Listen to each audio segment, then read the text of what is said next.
Bonjour Bonjour à à tous, tous. bienvenue sur Culture chrétienne, plus précisément sur Éclairé par la parole, ton temps de méditation et de prière. Yes. Donc, à tout de suite.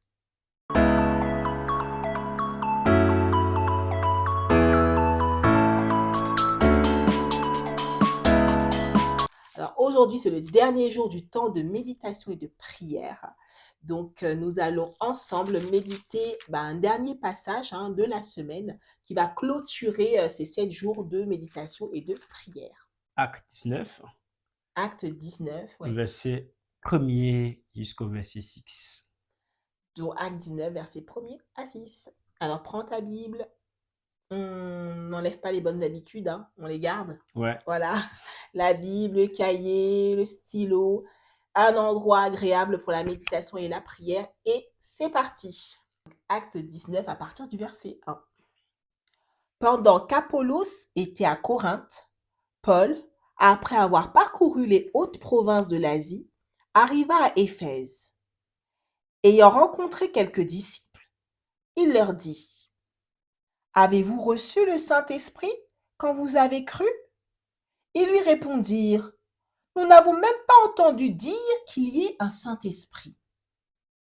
Il dit: De quel baptême avez-vous donc été baptisés? Ils répondirent: Du baptême de Jean. Amen. Amen. Amen, amen, amen. C'est quand même très fort ce qui se passe Mm. ici. C'est vraiment Ouais. très fort. Surtout, j'aimerais attirer notre attention donc beaucoup sur le verset 2, surtout ici. Donc, Oui. c'est important qu'on lise les 3 versets. Voilà, pour dire, voilà, lorsque l'apôtre Paul était à Éphèse, donc ce qu'il a rencontré, la Bible dit qu'il a rencontré quelques disciples. Oui. Les disciples. Oui. À Éphèse. La rencontre des disciples. Donc, c'est vraiment ces disciples du Seigneur, ceux qui sont passionnés, ceux qui suivaient Jésus. C'est ça. Mais il a quand même posé une question quand même à ses disciples. Regardez ce qui se passe. Il dit, verset 2, avez-vous reçu le Saint-Esprit quand vous avez cru? Ça veut dire que c'est un fait. Lorsqu'on croit, on doit s'attendre à recevoir le Saint-Esprit. Et ça veut dire aussi qu'on peut être disciple sans avoir reçu le Saint-Esprit. C'est exactement ce qu'on voit là. Moi je ne savais pas ça. Franchement, j'ai su cela en méditant. Pour moi, direct, tu avais tout le packaging. Quoi. Exactement. Tu C'est étais justement équipé. pour ça que, en fait, le verset 3 est important. Mhm. Il a dit, de quel baptême donc avez-vous été baptisé? Ils ont dit baptême de Jean. En fait, le baptême de Jean n'est pas le baptême du salut. Regardez le verset, il dit, avez-vous reçu le Saint-Esprit? Et ils ont dit, nous n'avons même pas entendu parler du Saint-Esprit. Nous n'avons même pas entendu parler du Saint-Esprit. Et là, il est en train de parler à des disciples, il ne parle pas aux païens. Là, il est en train de parler aux disciples, donc à ceux-là qui ont cru. C'est ça. Donc, ceux-là qui ont cru, il est en train de leur parler là. Mais ceux-là, ils ont dit qu'ils n'ont même pas entendu parler du Saint-Esprit. Et c'est vrai, parce qu'il y a beaucoup de chrétiens encore aujourd'hui. C'est pas quelque chose de passé, c'est quelque chose aussi qui est dans l'actualité. Ouais. Il y a beaucoup de chrétiens aujourd'hui qui n'ont peut-être pas entendu parler du Saint-Esprit, ou peut-être qui ne l'ont pas reçu aussi, qui n'ont pas cru à cela à cause de certaines doctrines. Et c'est vraiment dommage, parce que le Saint-Esprit, il est important pour nous. On l'a vu hier, le Seigneur nous a parlé du consolateur, de l'esprit de vérité. C'est ça. Donc, le Saint-Esprit vient avec une mission. Il vient, il va dire dans Acte 1, ça, vous recevrez une puissance. Il vient avec une puissance. Il vient pour un objectif précis. Et le croyant a besoin du Saint-Esprit. C'est ça, exactement. C'est vraiment important. Ouais. C'est ça, comme tu viens de dire. Le croyant a besoin du Saint-Esprit. C'est ça. Et je pense que c'est pour ça que Paul, excuse-moi, s'est questionné, mais c'est ça, en fait. Il a dû remarquer quelque chose. C'est pourquoi il lui a posé la question, en fait. C'est la question, quoi. Vous êtes des disciples, vous avez reçu le Saint-Esprit. Ouais, c'est ça. Il questionne, quoi. Il était surpris quand même quand ils ont dit qu'ils n'ont pas entendu parler Et donc, le fait qu'ils ont répondu comme ça a poussé Paul à dire, attends, là. Donc, de quel baptême vous êtes donc baptisé? Il a questionné vraiment sur le baptême. Vous avez été baptisé de quel baptême exactement? Parce que si vous dites que vous n'avez jamais entendu parler du Saint-Esprit, vous avez été baptisé de quel baptême? Alors, c'est ça. Et ils ont dit qu'ils ont été baptisés du baptême de Jean. De Jean. Alors, comme je disais que c'est le verset 2 qui m'intéressait beaucoup ici, On a lu les versets 3, hein, donc on va continuer ces versets 4 et 5 et puis 6. Mais d'abord, il faut qu'on comprenne ici qu'on peut être disciple et ne pas être baptisé du Saint-Esprit. Il dit, avez-vous reçu le Saint-Esprit?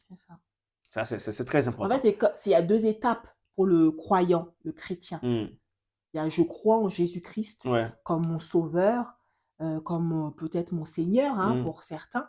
Et ensuite, la deuxième étape, c'est de recevoir le Saint-Esprit.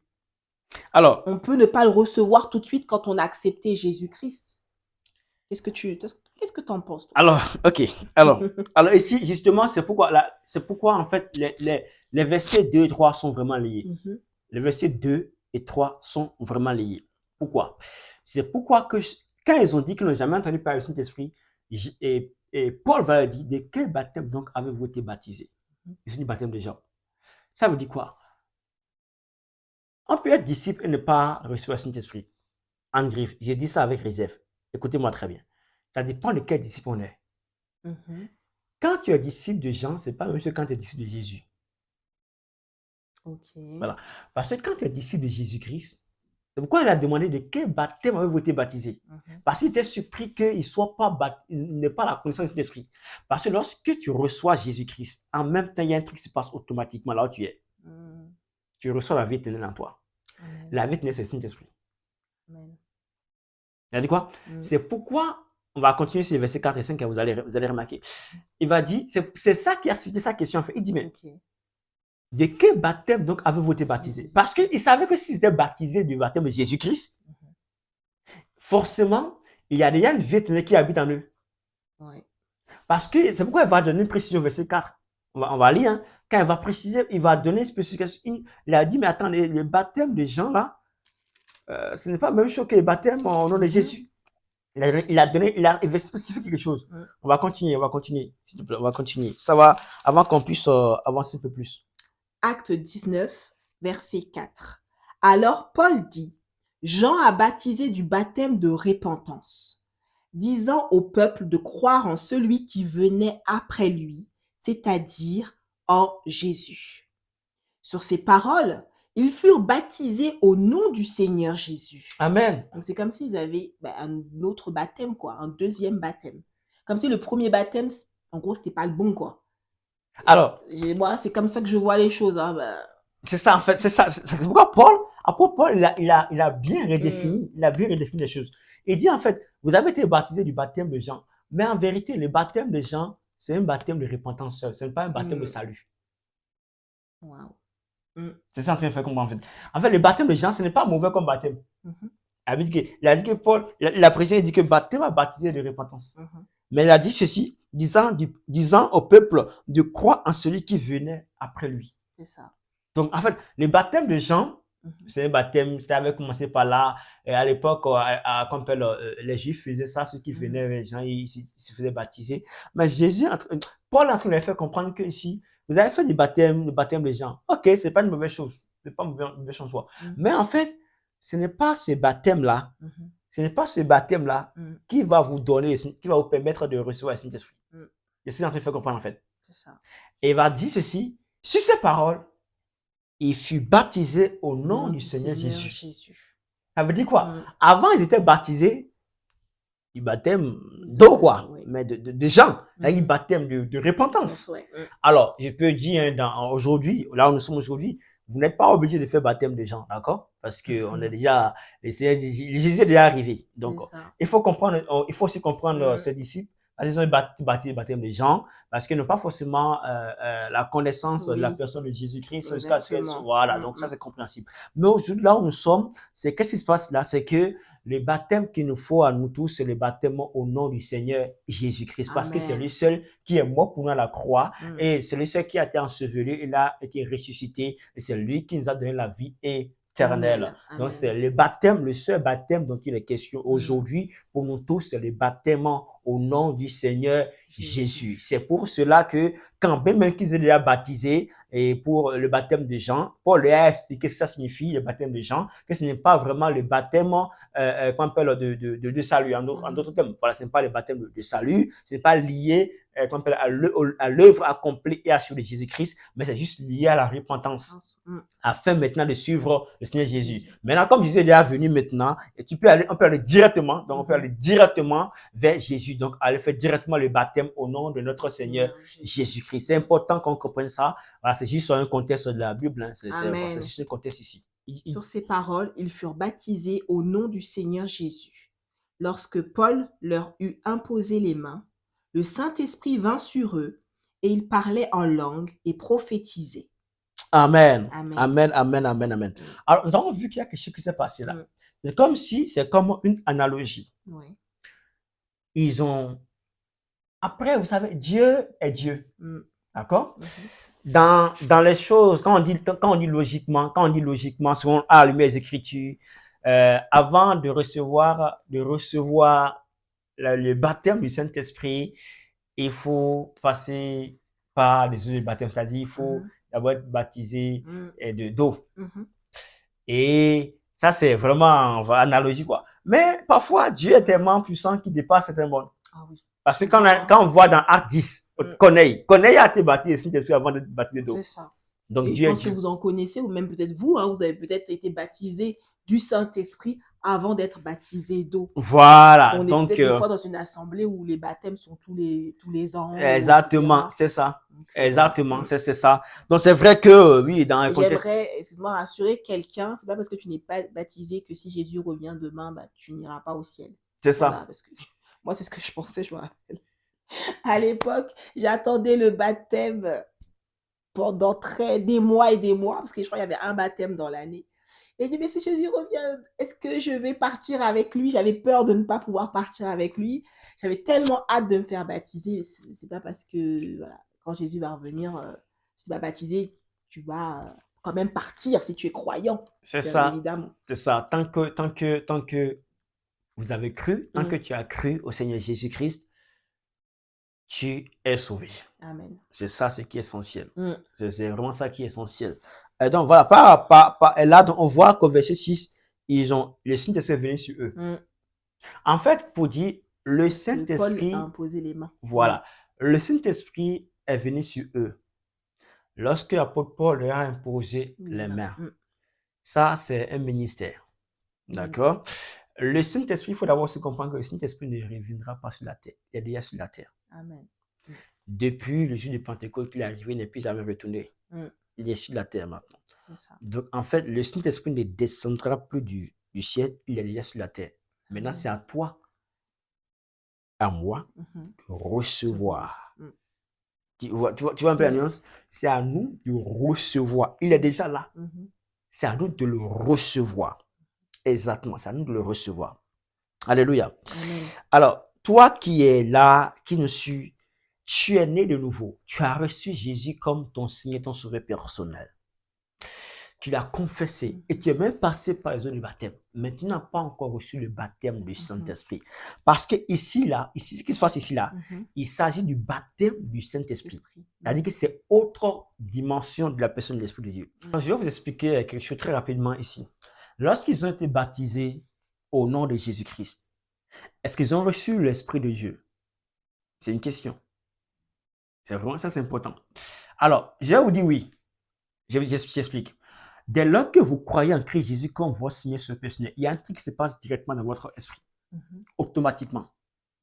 La nouvelle naissance, c'est lorsqu'on reçoit Jésus-Christ, on confesse Jésus. C'est-à-dire, tu crois. La Bible dit que lorsque Romains 10, il dit lorsque tu crois dans ton cœur et que tu confesses. Donc, quand tu crois au Seigneur Jésus-Christ dans ton cœur, tu crois que Dieu l'a ressuscité d'entre les morts et que tu confesses, la Bible déclare que tu es sauvé. Amen. Ça veut dire quoi? Ça veut dire que ton esprit a été régénéré. Cette confession par la foi amène la puissance, la manifestation de Dieu dans ton esprit. Ça, les yeux ne voient pas. Ça, les yeux ne pourront pas voir. Parce que c'est une chose spirituelle qui se passe dans ton foie intérieur. C'est-à-dire que l'Esprit de Dieu est venu habiter dans ton esprit. Donc, il a fait une régénération là, automatiquement. Et ce qui se passe ici, là, c'est que Paul est en train de dire, Jean verset 6 là, ça c'est encore autre dimension.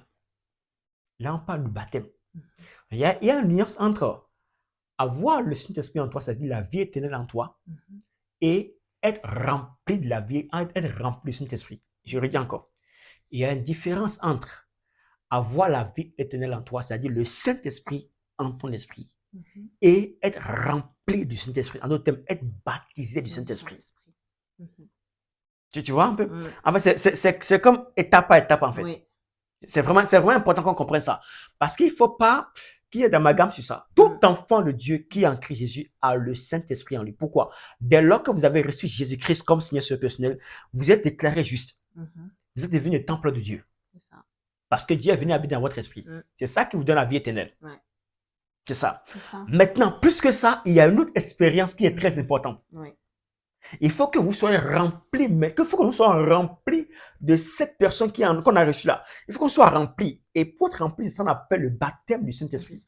Vous vous rappelez que Jésus, avant de partir, il a soufflé son esprit sur ses disciples. Vous vous rappelez? Oui. Avant de partir, il dit, avant de monter, il a d'abord dit qu'il souffla sur l'esprit. Là, ce n'est pas le baptême, mais il a soufflé sur la vie. Donc, la vie en eux. Recevez la vie. Donc, le Seigneur est venu se manifester dans l'esprit, la vie éternelle. Mais malgré ça, il a dit d'attendre, non? Oui. Voilà. Donc, il y a des choses différentes. Oui. D'attendre maintenant pour expérimenter, être rempli. C'est-à-dire que le baptême du Saint-Esprit. C'est très important. Wow.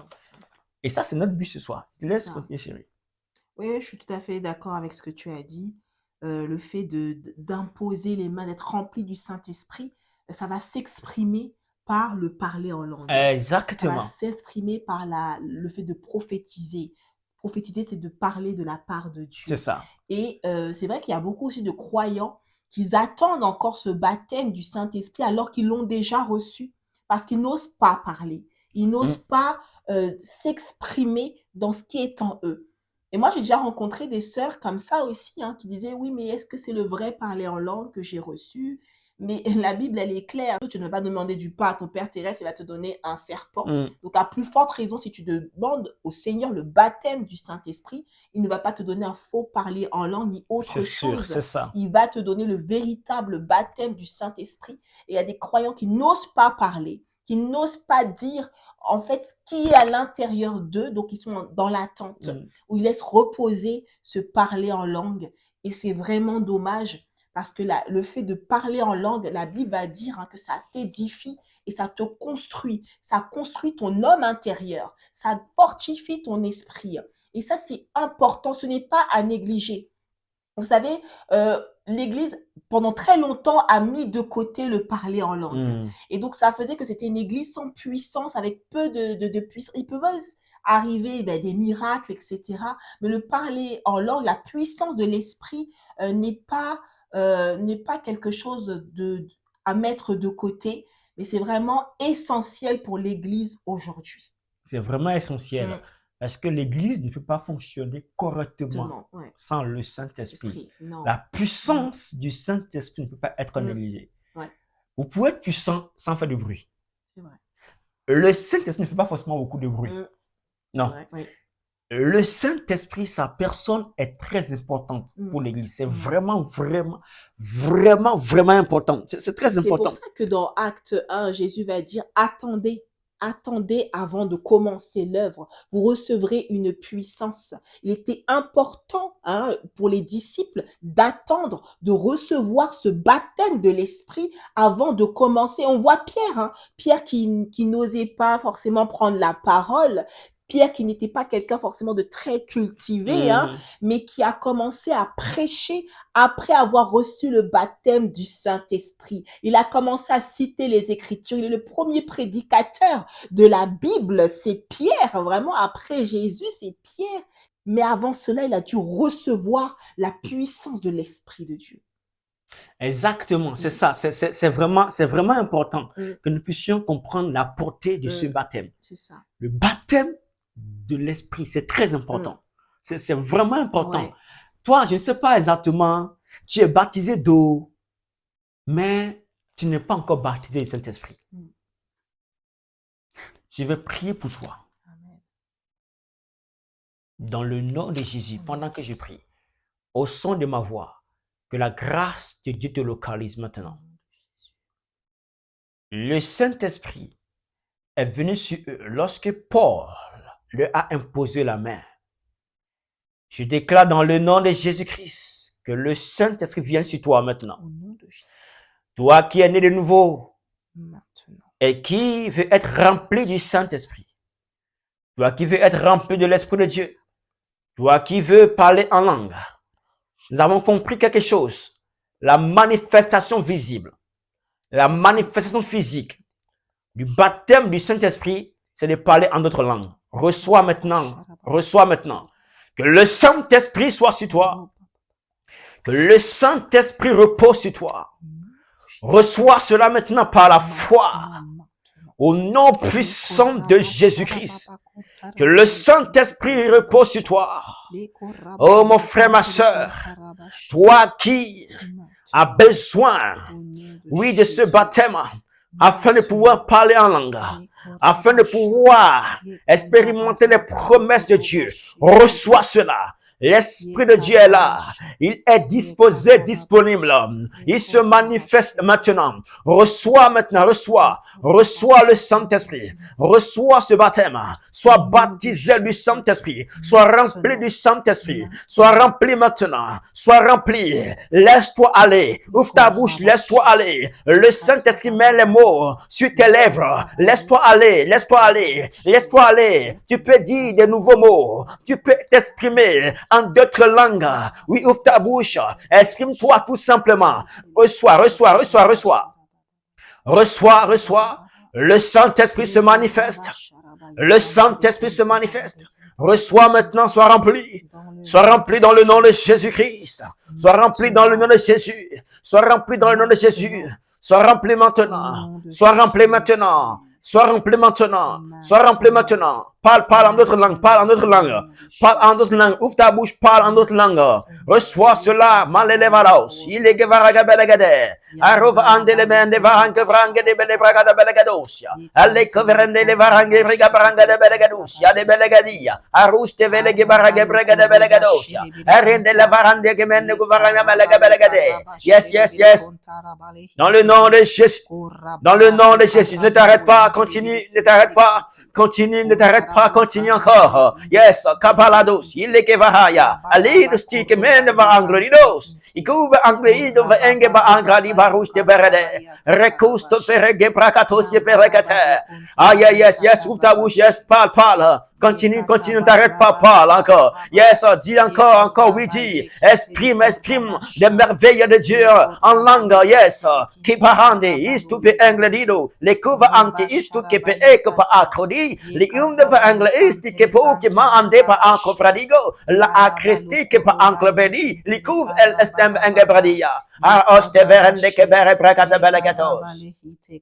Reçois cela dans le nom de Jésus. Reçois cela dans le nom de Jésus. N'arrête pas, continue.